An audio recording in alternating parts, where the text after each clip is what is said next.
Welcome to the Practice Podcast, conversations probing the nature of practice. I'm your host, Dave Fearon.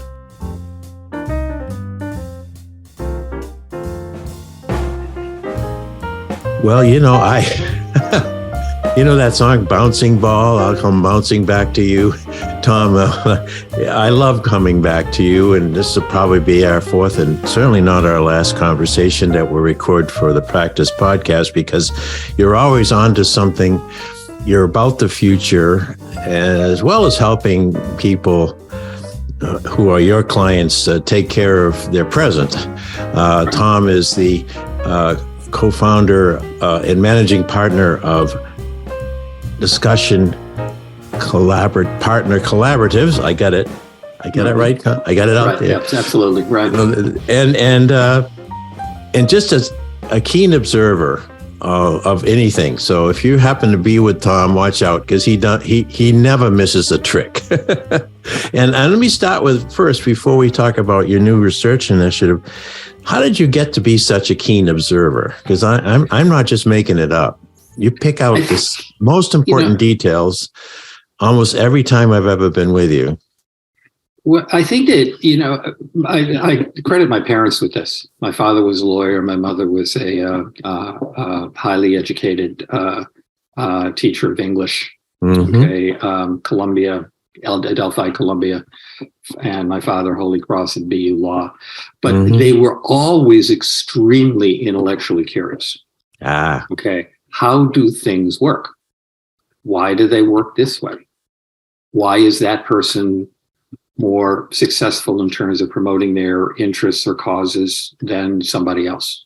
Yeah. And that was the type of discussion we would have growing up. You would sit around talking about, well, why is this political candidate doing well and why isn't this one doing well? Why mm-hmm. is this social cause doing well and something's not? So I think that part of the conditioning was something that frankly got nurtured when I joined the military, because they were promoting right for I was 19 years old, began promoting that skill that I was somewhat embryonic into something that was tactical, mm-hmm. which is being able to observe, synthesize, remember, and act. Okay, those were the way principles that they would reinforce, mm-hmm. Which really stood me in great stead, David, in the decades I've been in consulting. Okay, and not only in terms of the working with the clients, but also the foundation for Discussion Partners when we created it in 2007 was the three things that we were going to do that were different. One is we were going to do our own research on what's going on. Yeah. Okay. And we were going to establish a point of view, which you liked or you didn't like, but it was a point of view, and mm-hmm. it was going to be fact-based. So we were trying to stay, voraciously reading what other consultants and academics were doing, but also doing our own primary research. So that was one. Mm-hmm. Second is we were pushing it into the marketplace for free. Okay. Yeah. That was something that we thought we could generate awareness for the firm. If we weren't selling it, we were distributing it. That was mm-hmm. the second part of the model. Mm-hmm. So through our blog pages, LinkedIn posting, we don't charge for any of this. We just throw it out there. Now, I will bless and honest, we do keep some of the good stuff for our clients, but for the most part, what we're thinking is an open book. Now, I've noticed that over the years. Before I even got to meet you, I noticed your blog for some reason, and I've thought, wow, this is pretty good stuff, and I'm not paying for it. Right. What was the third one? The third one is basically work with other associations. Okay, mm-hmm. in terms of helping them develop their own research. Okay, how to propose, how to frame the questions, how to target the audiences, what to do with the data, what is the strategic use of the information that you got. All right, mm-hmm. So we would work with and continue to work with not-for-profits. Okay, I mean, large ones, global ones, smaller regional and city ones. Okay, which essentially, but one of the things that we do when people will reach out and ask, looking for our support in the NGO space, the not-for-profit space, or the association space, we're very disciplined about saying, look, we'll be happy to help you, but we need to know if you cease to exist tomorrow, would anybody miss you? Oh, that's a tough question. I've heard that asked before. It is. But what happens is it tells us three things when you pose it this way. One is, do they have faith in their own service offerings? Right. Okay. Or do they exist just for the sake of existing? Okay. Second is, how do they define their customers, and how do their customers benefit from the association with this organization? Okay. The third one was that people need to understand that these associations, need to have an ability to communicate with them in meaningful ways. I'll give you an example. There is a global association that's focused on helicopter safety. Okay. My first book came out, and I gave a speech for them in Vancouver. I guess it would have been 2012, almost exactly 10 years ago. Okay. There were 800 people in the audience from all over the globe. Okay. Focusing on one thing, sharing information on helicopter safety. To me, that's a real meaningful outcome for an association to promote. Sure. And back in October, late September and October, they had me as a guest speaker at their annual meeting. Now they're having live meetings, and it was a meeting down in Texas, and it was pretty close to 1,000 people there. Yeah. All right. Still focused on what is a significant problem, which is safety.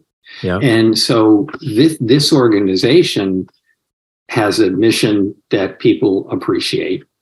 It has an ability to reach out to those key players that are also preoccupied by this problem.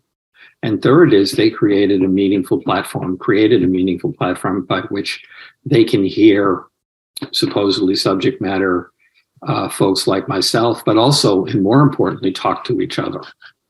Okay, about what are you learning? Because they're not necessarily in competition. Some of them are, but not for the most part. And that's the type of thing when associations come to us and say, can you help us with our research? Yeah, in the New York Minute. Can you show up and speak at our event? Yeah, of course. And so what we're part of the foundation, the Principles of Discussion Partners was, and this is a shortcut, and it's probably going to be not the appropriate words to use, is we decided we weren't going to be selfish. That was essentially what we were looking to do. Yeah, well, that's a good way of putting the difference between so many people and organizations. They may have decided to be selfish, and that's their business model. And to a point, we all are, but there's also where it goes beyond that. So that was quite an interesting value statement. Well, it's translated for us into something that's meaningful, because the thing is, and there's a value lesson learned here, not only commercially, but also, frankly, personally, is if you overextend yourself to help somebody else out, they will remember. Yes. Okay. I mean, when we created Discussion Partners, David, every consultant has an A list, B list, C list. And when I founded the firm in 2007, we were going into the global recession. Yeah. Okay? And the company that I had been working for, the think tank I had been working for, had created to the point where they had stopped paying people. Okay. So, it was not a great time to found a consultant firm. And it was my C-list clients that essentially were in a better position to hire us than the people I had been currently working with. Yeah. Because they were large. My C-list clients were smaller companies. They had more discrete needs, et cetera, et cetera. Mm-hmm. And we've talked in the past about the importance of networking. Mm-hmm. And one of the things, the unselfish sharing of information is they still knew who I was because they had never stopped hearing from me. Yeah. Yeah. Okay. So when I was announcing the launch of this firm, and then I was circling back to some of these folks, they said, "Hey, it's been a while. Yeah, we could use your help on this." Yeah. I think that's a huge rule of thumb for all of us in any kind of practice. But I've been, since I retired as a professor, sort of a freelance person. And once you lose the armor, if you will, of a whole university in a professorship and all the rest, and you step out of that armor and you're semi-naked in the world, part of you still has something to say and people you want to listen to. And so fortunately, I landed the opportunity to develop this podcast and the book with Peter Vale, and that sort of revived me. But I realize now, Tom, to your point of people remember you and look to see that you're still there, is that without social media, which I've been using, the LinkedIn and the Facebook and the Instagram, I just can't imagine. We've been in a pandemic. I haven't been out and about all that much, only recently. And I tell you personally, there's part of me, and I think it would be true of you and so many people who are, like we said at the beginning of this conversation, observers, curious, analytical in some ways, to shut us down, put us behind a firewall. It would be agony. Well, I think it'd be the equivalent of solitary confinement. Okay. In many ways, one of the things that's happened and I'm seeing this with the type A personalities like yourself. David, it's a tribute to you and Peter. There's 198. I think we're number 198 today. Podcasts out there, and we know people are listening to them because I hear from the people who've heard me on your podcast. Yeah, and I know the book on practice that you and Peter co-created has found an audience. Okay, yes, it's growing. And so the thing is that's where the gratification comes in. I mean, I will. It happened just this week. There was a client from McDonald's, a transition client that I worked with in 2014. Okay. He's been in the network. He's on the distribution list, and his name appeared in something. So I dropped him a note saying, "Hey, congratulations." And I heard right back from him. They said, "I've been reading your stuff now for over 10 years. Okay. Yeah. And you and I both know you throw these things out. You distribute blogs. Yeah. You do podcasts, and you wonder if there's an audience. Okay. But then you find out, yeah. Sometimes that audience can be unhappy with what you said, but they're out there. Well, definitely. Having someone say something like that to you, Tom, though, that's one of the moments. And you're a very successful person. Your company is successul, and you could put on airs, if you wanted to. But you reach out and send someone a personal note, and that goes a long way. One of the things that I'll share a story that's probably going to sound less than modest here. I was on my way to the back of the plane to use the facilities in a small regional jet. And there was a woman there reading one of my books, a hard copy of one of the books. So, of course, I stop and I say, how do you like the book? And she says, "It's pretty good. It's pretty straightforward to the point." Okay. And, waiting for her to make the connection between the picture in the back of the book and me, nothing happened. So I just kept going. Yeah. I go back to my seat, and as she's getting off the plane, she says, I realized that you were the author of the book. Would you sign it? I said, of course. Okay. And then she said, why didn't you say anything? Uh-huh. Okay. And I honestly didn't know what to say. I mean, hi, here, I'll sign your book, on my way to the men's room. I don't know what the hell I would have said. But the thing is, I honestly didn't know what to say. And it's the same thing. It's got nothing to do with modesty. It's got everything to do with, you don't know who's out there. You don't know what they're paying attention to. And frankly, you never know if they're happy with your product.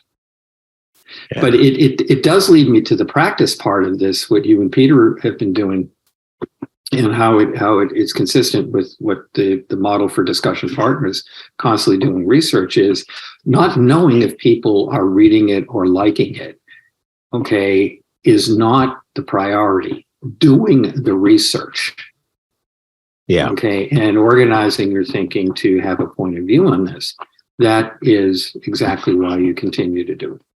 Yeah, it's very true. I've been writing up a brief proposal for a conference, created a little professional development workshop. And as I was writing it, I thought, well, it's kind of a pain in the neck to write. And then I realized, look at the thoughts I'm having now. I'm thinking about how to interpret practice in a kind of a novel way here. I never would have had that thought had I not sat in this chair and put my hands on that keyboard. So I think in generic sense, the journey is the success. Speaking of research, though, I'm curious about what you mentioned is something that you and the partners have been working on fairly recently, and I'd like to hear about it if I could. Yeah. I need to dial, a step back here and explain how it got started in the first place, because it was, it was almost accidental or survival. And I think I've mentioned this on previous podcasts, but to understand the evolution, I do need to be redundant. In 1982, when I was just starting consulting, was working for a small boutique firm in Boston. And we had an organization design project with one of the larger regional banks in Boston, which is you go in and you design the organization chart and you look at the role architecture and responsibilities, who reports to who. Mm-hmm. The straightforward. I mean, it was not, truthfully, to me, it was new, but to them, it was older and fairly straightforward exercise. Mm-hmm. But the CEO of the bank said, okay, get it, understand, I think it's the right thing to do. And he's looking at the organization chart for the top two levels of the organization. He says, okay, who should go in what box? Uh-huh. Okay. Where the senior partners are looking at me. And I just said, I don't know. Now, David, you know how consulting works. Using the words I don't know is less than impressive with a client, and throws down some challenges one has to overcome if they ever want to be a partner. Okay. So after I visited the woodshed back in the office, I said, look, I only spent a little over an hour with folks. I'm not going to make a determination on their career. Okay. And put somebody in the box based on an hour's discussion. Okay. Yeah. Because what are the criteria by which I would be making that recommendation? Yeah. So as a way of surviving as a consultant, I developed a very straightforward methodology that I used, and the people that I was working with used, and over now since 1982, you're looking at over 40 years. Yeah. Okay. Asking questions only of C-suite incumbents. Mm-hmm. Okay. Other than knowing how to do their job within their domain, what is it you are looking for to make them successful? Yeah. Okay. What do they have to exhibit? Okay. Mm-hmm. And so over 6,000 executives now in the 40 years. Okay. And we decided we're going to spend a little bit more time on this in the 40th year anniversary, because we did see a detour in terms of aspirations and expectations due to COVID. Yeah. Okay. That, so, what we're finding here is really a blend and that in terms of the proficiencies or success factors, whatever you want to call them, that are impressive to a CEO and then indirectly to their boards. Okay. What we've been finding is we keep hearing the same things. And now we're starting to hear some things that are different and are now emerging as equally important. So if you could follow that model. I hear it. For 40 years, hearing pretty much the same thing. Okay, the only thing was really changing was the nuance and the number of people we had talked to. Yeah. Okay, beginning in 2020, we began hearing other proficiencies being introduced into the discourse. And now they're becoming as important. Okay. Oh, you got me in suspense here, Tom. Yeah. Can you? Well, let me give you some examples. Sneak me an example here. the original list, we'll call them the 40, the 40-year-old list. Okay. One category we have is threshold attributes. Now you need to appreciate that CEOs think their finance people know numbers. That's not all that impressive. They go, yeah, okay, fine. You know the numbers better than I do. That's why I hired you. They're looking for something else. So in the threshold area, okay, that they want a bias for action for problem solving. Okay, yeah. This is a threshold. This is not something that they're going to put on a performance appraisal and say, good job. They just expect you to do this. Yeah. All right, because they're acutely aware if you're not doing it, they're going to have to do it. Yeah. All right, so that's the threshold. Then you get into the strategic ones. Okay, one of the things that's a common denominator, okay, for a C-suite executive is wanting the executives that report to them to know where their industry sector is going. Sure. Okay, they don't want them to be reflecting on the past or even the present. They want to know this person is aggressively or assertively looking to what the future will hold.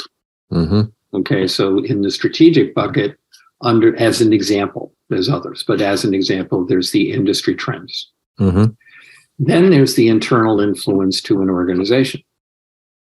Okay, what they're looking at for the executives to truly distinguish themselves in this bucket of proficiencies is staff development. Yeah. Okay. They want he or she to be somebody that everybody wants to work with or for. Okay. Because it's almost like the fountain. We refer to it as the Yoda-like wisdom that they're transmitting. Okay. And you know how it works. I mean, the longer you do this, the more you're observed by the younger people coming after you. Absolutely. Okay. So they want to figure out a disciplined way of channeling it. So those are the three buckets: the threshold, the strategic, and the what we call it, the influence. So kept hearing the same things. Periodically, what you would hear, the one that would drop on and off the list or come on or drop off the list periodically was integrity or ethics. Okay. Yeah.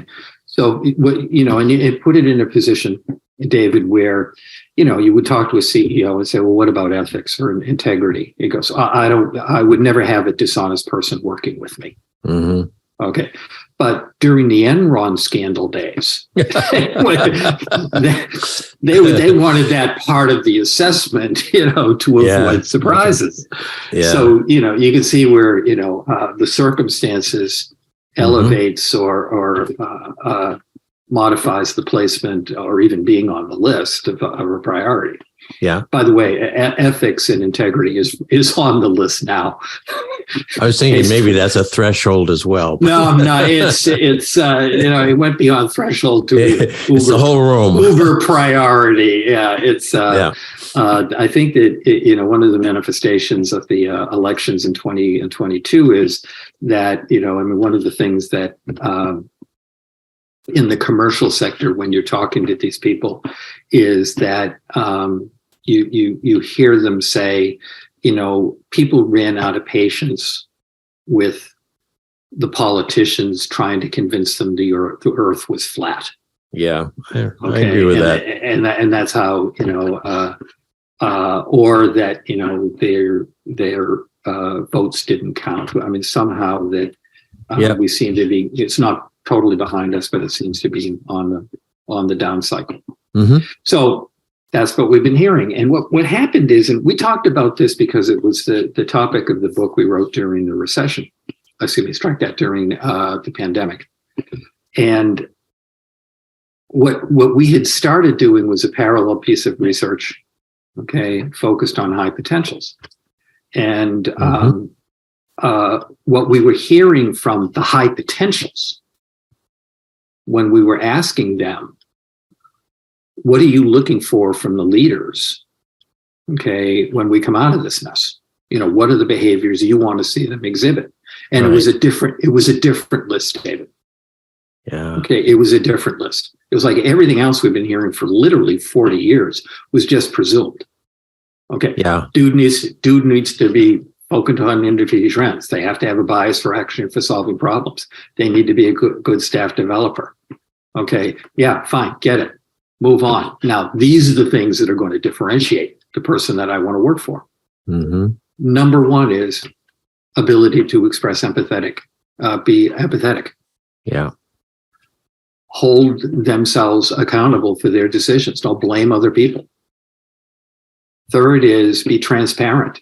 Let me know where I stand. I mean, one of the things we all, and ask yourself the question, who was the more credible spokesperson as to what was going on during COVID? Andrew Cuomo or Donald Trump? Yeah. All right. I mean, if you were to do a poll of people right now, which of course we've done, Andrew Cuomo, people were tuning in on that. Yeah. Because he seemed to be trying to manage through the crisis versus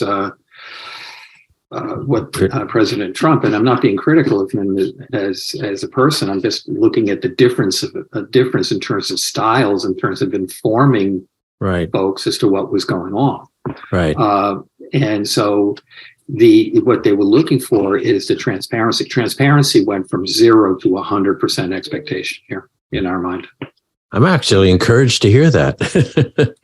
We weren't discouraged. For some, we turn around and we say, okay, the clients we're working with, how transparent are they? So we had to go back to them and say, okay, dude or dudette, you got some things you got to work on. You got to open the kimono. Hey, you'd be having some discussions with folks that were painful, because, then you would turn around and ask this high potential, what about the people you report to now?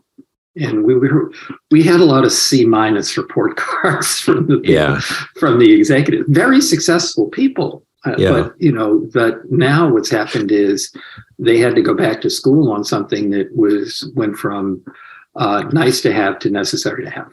Yeah. Wow. That's an amazing transformation. And it does kind of jibe with a few things you said in previous podcasts about how people were coming through the pandemic.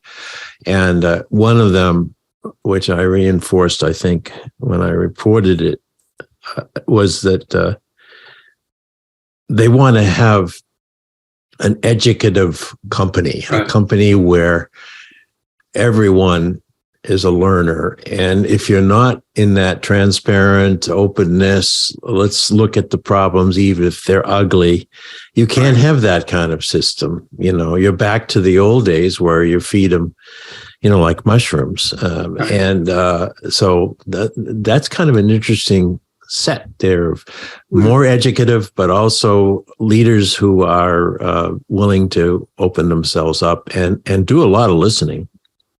They had I'm going to use GE as an example. There's a book that just came out called Power Failure. Yeah, I heard about it. I haven't read it yet. I read it, and I've worked on and off with GE over my career, and did have some interactions with Mr. Welsh. Yeah, I remember. And I'm just going to use them as a case in point. And the book is almost like an after incident report on what happened, GE's evolution, and what happened and why it's no longer as powerful as it used to be. But the thing is that one of the things when they were under Welsh's leadership, he was using Crotonville as a platform of not only developing people and skills, but he was using it as the platform to transmit the messages as to what was his priorities. Yeah. Okay. So there's where the transparent, I'm assigning the word transparency way after the fact. Okay. But the two people that I've encountered in my career that I've talked to about working closely with him, Dr. Tichy, okay, and Stephen Kerr. I've had, brief conversations with them about what was it like to work with, is what you saw was what you got. Yeah. Okay. There was no sugarcoating it. I expect this. I want you to do this. If you don't do this, I'm going to have to find somebody else. Okay. And, and even if you didn't like the messaging or certainly didn't like the expectation, that's not what he was about. He wanted you to understand the rules of his game. Yeah. Yeah. Okay. And if you apply that to a lot of things right now, is you're looking at what I call leadership whack-a-mole. Okay. Which is you pound down some expectation and another one pops up. So nobody understands, using the military term, the rules of engagement on your own career. Yeah. Therefore, how happy can you be? Yeah. All right. If all of a sudden, and as recently as this morning, I was talking to an executive who, based on what he was told were his priorities going into 2022, he thought he had a great year. Sat down with the leader of the company and said, well, you didn't do this, this, and this. He was never told to do them. Jesus. Okay. And this is a Dilbert cartoon. Yeah, this is the whack-a-mole. Okay, yeah, thank you for doing this, but by the way, you disappointed me on these three things. Then this becomes an issue of trust.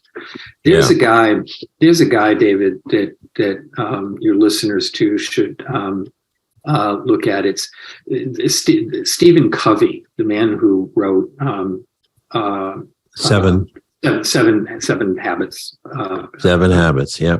Yeah, 7 Habits. His son, Stephen Covey Jr., okay, is writes about trust, the speed of trust. And his books are great. He and I've been on panels together, but he reduces it to an essence. It says, if the person doesn't trust their leader, why would they trust the company? Yeah, that's sort of a symbolic connection. It's a personal one. Yeah. It's a personal one.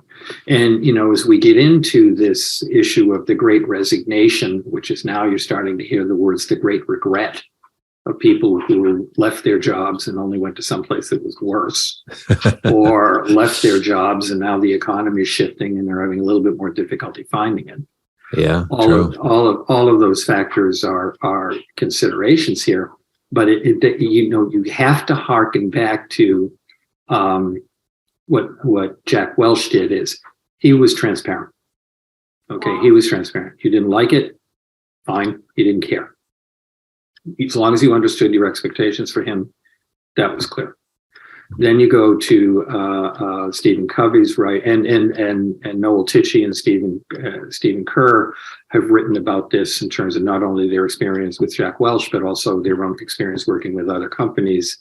Dr. Kerr worked with Goldman Sachs, during the global recession as a head of leadership development or something like that. And they were right then and continue to be all about collaboration. So there's a lot of different things that thought leaders have been promoting, researching on, thinking about, and in a much more modest pedestrian way, including discussion partners. And we're seeing a sea change. We're seeing empathy becoming as important as ability to anticipate the trends and develop the strategies to optimize the company's performance. We see empathetic leadership. If you can't do that, then whatever you're looking at in terms of industry trends is probably not going to be sufficient. Same thing in terms of ability. Go ahead, sir. No. I'm sorry to cut into you. I was resonating with that because I remember when we started our conversation, and I asked you a bit about how you became so observant, so tuned in, and able to talk about what you see in cogent ways. And I would say, Tom, that now that you're looking at empathy as a very important attribute, that you are yourself empathetic. So that's a good news, isn't it? Because it would be a mismatch if you weren't. In the recent past, empathy has probably not been a front of mind behavior that people would say. Because I think that, empathy is, are you thinking about the other person's interests? That's right. That's what I mean. If you're thinking about the other person's interests. And sometimes you can be thinking about the other person's interests while you're being critical of them. Okay. Sure. And well, that's being kind in a way. Kill them in kindness, but it's really important to give them. But what happens is, and that's our definition, and you're hypothetically agreeing with my definition of it. Mm-hmm. What's happening is the definition of empathy is to me is becoming as elusive as being able to quantify the word love. Mm-hmm. Okay, because some people will define it only as getting everything they want. Yeah. Okay, never hearing criticism. This person is not empathetic because they're being critical of me.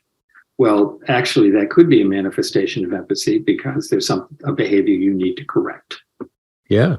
Okay, so we're into uncharted territory right now because it's the softer skills. The softer skills are becoming as important as the skills that are geared towards financial performance, quantitative performance. Right. And some of these softer skills, which are very individual driven and subject to interpretation, like how do you define empathy? Mm-hmm. Are where we are as we go into 2023. I mean, we've essentially, being discussion partners, we've essentially been realizing for quite some time, really around the time of COVID, is the only rules that there are no rules. Okay. Very different. You're starting all over again. The next 40, Tom, are coming up. Well, lots of different things to learn. I'm not sure that at 113 I'll be doing this, but I am saying that what I am saying is everybody likes predictability. Everybody likes structure. Absolutely. Okay? And I'm not saying those aren't aspirations, but you need to embrace the horror right now is that we are in an issue of trial and error and developing protocols and processes and things that are going to be focused on the future of work as we go. There's a difference between experiencing history and learning from history. Yeah. Okay. And the issue here is we need to do both now. Yeah. All right. And as we're experiencing something, whatever the lessons learned are, they need to be embedded in however we decide to manage and lead, and more specifically lead. Man, oh man, you always do this to me. Now I got to have another one of these with you, Tom, because my time budget's running out. But you put your finger on a very important pulse of practice, and the point that Peter once made when he wrote, "We're all moving into permanent white water, folks, and everything you thought you knew for sure." Get ready. Yeah. It's not going to be sure anymore. So you've got to keep learning. And you've just reinforced not only Peter's 50 or 60 years of it, of making that point, you're living that point. And I love this notion that while you have to keep reading history, and you talked in some podcasts about going back to the masters and reading biographies and getting into the how people did things with their lives. Now it's that. And keenly observant, open, reality is not your enemy. And we're going to have some really interesting new blogs coming out from Discussion Partners and a new book. Yeah. And Tom's got a whole new talk to give. Well, Tom's out on the podium giving the talk. The book piece, as you know, David, right? I've done 6. Yeah. And I was threatening to stop after 2. But I think that and this is the point that, I just would like to leave this discourse is, and in addition to congratulating you and Peter for the book and 198 of these episodes, which as I know, to be very an unselfish promotion of points of view and allowing other people like myself to express theirs. Yes. But I think that as we enter this, the world right now is chaotic. Okay, we ourselves are not at war, but Europe is. Yeah. Okay. We're going to be looking at a global recession. Okay. Fortunately, it won't be long-lived, etc. And one of the things that we have concluded, Discussion Partners, and we've issued blogs on that, absent a rational immigration policy, the shortage of workers and inflation will not be able to be managed. Yeah. Okay. Goldman issued a great report back in May of last year that made that argument, and everything we're seeing with our clients is proving it. We need a rational immigration policy. We need to, stop talking about building walls. We need to start. We need people. Yeah. You had Ted Kennedy, Senator Kennedy, and previous President Bush, 2 gentlemen who philosophically had nothing in common. They did agree on this. Yeah, no, I'm with you. But it didn't go anywhere. That's a tactic. Now, tactic in pursuit of what? The pursuit of what, which is how we conduct our research. What do we, at the end of the day, what do you hope to think about? Where we are right now is promoting to our clients, you need to reset how you think about those things that have made you successful and be open to modification, because people have different expectations. That's what our research is telling us now.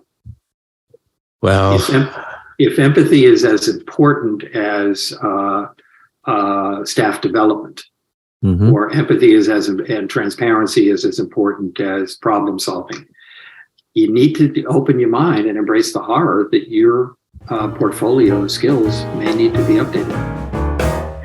I'm going to leave that as the last word, and really, Tom, the first word for what's coming next for all of us. So thank you for that perceptivity and your compliments for the work that Peter and I did. So thank you very, very much. Your most pleasure. Welcome to the new year, and let me know if I'll let you know if I decide to write that book between now and the time I turn 100. Okay. Thanks. Go ahead and write it. I give you my permission. Thank you again, Tom. Take care, David. Bye. Thanks for listening to the Practice Podcast, where we discuss practice with a capital P. If you'd like to hear more, listen in on Spotify, Automatic, and Apple Podcasts, or go to inactionresearch.com/podcast-page. And if you'd like to learn more about social inaction and the nature of practice, head over to inactionresearch.com for more information. Thank you for supporting this show. We look forward to hearing from you soon. Oh, how could I have forgotten? Our digital book on practice as a way of being is now available. You'll find it online at www.mylibrary.world. I worked on that book after Peter passed away, and I think you will find it a unique and very, very mobile reading experience, since it's wherever your screen is in hand or at hand.